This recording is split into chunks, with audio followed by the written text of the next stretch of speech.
Welcome back to Marketing People Love and part 2 of our conversation with Chris Gronau, Director of Brand Response Content for Manscaped. Previously, we heard about the humble beginnings before Manscaped became a household name and the need of different creative content at various levels of the marketing funnel. And now we're going to dive even deeper into the evolution of Manscaped and how he has been part of taking it worldwide while creating Marketing People Love. This episode of Marketing People Love is brought to you by Ridge. I've been using my Ridge wallet for a few months now, and I can genuinely say I love mine. It is worth every penny that I invested in it.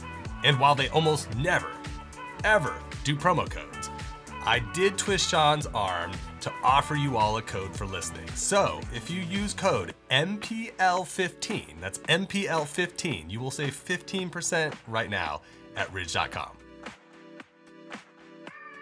I've noticed over time that, brands go through this arc too, where when they're small meaning like, we'll say sub 100 million. Like that's not even really small, but like when they're under the radar a little bit, they kind of have a mindset there's nothing to lose, right? Mm-hmm. And then there's a point where you like literally have something to lose, right? You've built a brand. And I remember when we were writing that script, we had some jokes in there, like our lead actor was James Dong 007, which to this day still makes me giggle. But it was like, I just remember thinking like, okay, like that probably won't make like legal sense because then like James Bond's people could come after us. And it's been really interesting because I've noticed that with brands that they go through this. They're like, okay, I need to be a disruptor. And then it's like, okay, but I need to be a disruptor, but I can't get in legal trouble or offend too many people, because ultimately, like you guys went from essentially men buying this for themselves to like potentially even moms buying it for their kids. Like, I mean, it's been this like crazy arc, now that you're in retail of like what's possible on the buying end. In the beginning, we were very groin specific products. So it was obviously we leaned into that. And like, as we evolve and grow, like we're featuring more and more products outside of, below the waist grooming. So we also have like straight safety razors and our ultra premium collection we just came out with shampoo and body wash. So we're trying to kind of elevate the humor and take it to another caliber too. So I think that's kind of where we were leaning so far into the ball humor at first. We're trying to kind of evolve that and not go away from it completely, but incorporating other humor into our ads now. You all have done an incredible job with that. I mean, it's just like, thank you. Yeah, just the way that even the product has evolved. The 4.0, it's like things like a tech spy gadget. I mean, you all have worked really hard, and you've had to evolve as a marketer, with the brand. It's hard to argue that you haven't nailed it with the success that Manscaped has had, and really the brand impact. I mean, you guys are doing. I saw there was a German ad recently. I mean, you guys are branching out worldwide. It's been really cool to see that growth. Yeah, absolutely. And another point too, with like when you go into too far into the groin specific humor, especially like when you put it on broadcast, there's a lot of things that get cut, and we're always thinking about our ads on all channels. So it's like broadcast, social media platforms, and so there's a lot of like nuances that we have to take into consideration because if it doesn't play on broadcast, that could be a huge problem. So trying to incorporate intelligent humor without going too far into like ball specific territories is what we're trying to achieve. That way we can have it on all channels. I mean, I'd love to hear what you think about like the future of brand and performance driven content and how you kind of view that.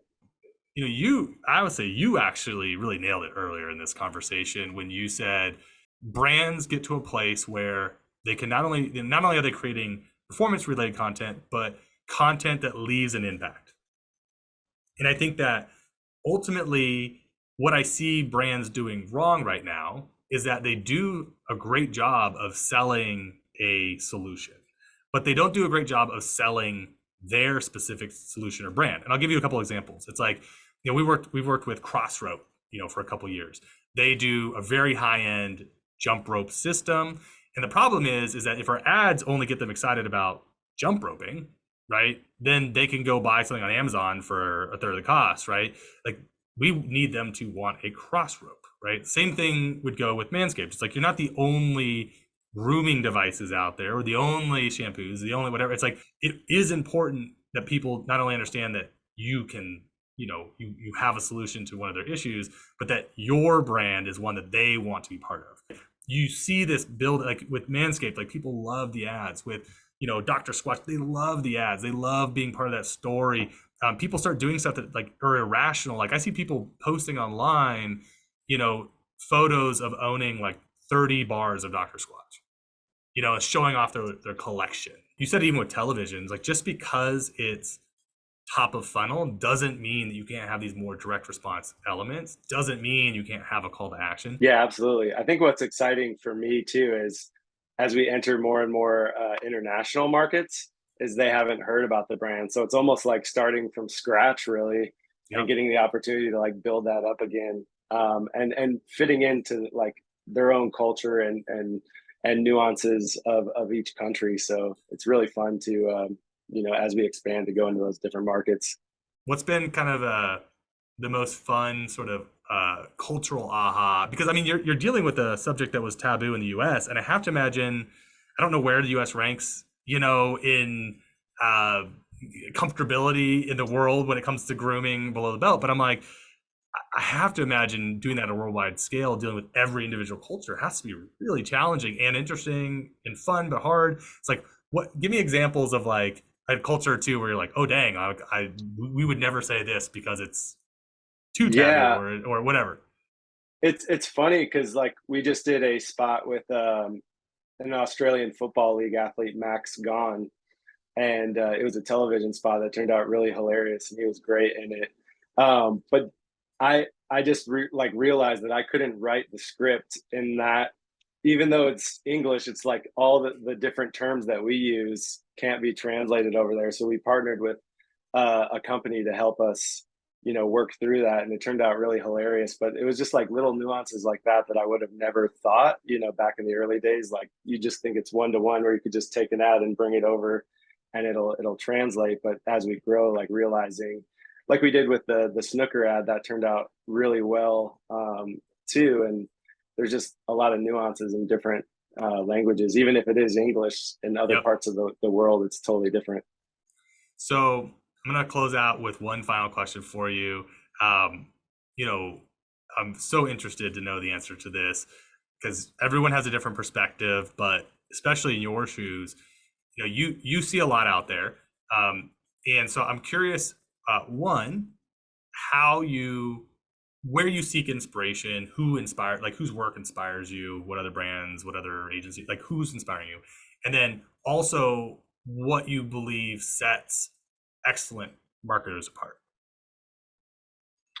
Yeah, so I think one of my favorite companies that have like recently come on is Liquid Death. I Yep. just think it's such a cool disruptor, and like to me, they're almost like what we did in the beverage space. Just their marketing is so different and unique that I just find them really interesting. Um, and then for me, like what sets it apart is really just having a passion, and like if you're not passionate about the product or your brand, it's really hard to translate that into an ad. And like me coming on to Manscaped, I believe in the product so much, and I think we have great products with awesome features and benefits that it's really easy to like keep creating ads. And I think if you don't have that passion as like a content creator or marketer, that it'll come a lot harder than if you just find a company that you can work with that you really believe in their mission and their products. Chris, I can't thank you enough for investing the time into this conversation and sharing your journey. I said it Thanks earlier, for but having me. man, you have been, your work has inspired us. Getting to collaborate together was, a great joy of a career so far, and just congratulations and keep it up. I mean, we're always gonna be cheering for you. Yeah, thanks for having me. And yeah, we hope to chat soon with you guys and hopefully do some new stuff. Love it. Thank you for joining us today for Marketing People Love. I have been your beloved host, Jacques Spitzer. please make sure to subscribe, as we have some really exciting episodes coming up from some of the best brands in the game. Before you go, I want to invite you to think about everything Chris had to say and take some inspiration from it that you pulled from this conversation and apply it to your work to create marketing people love.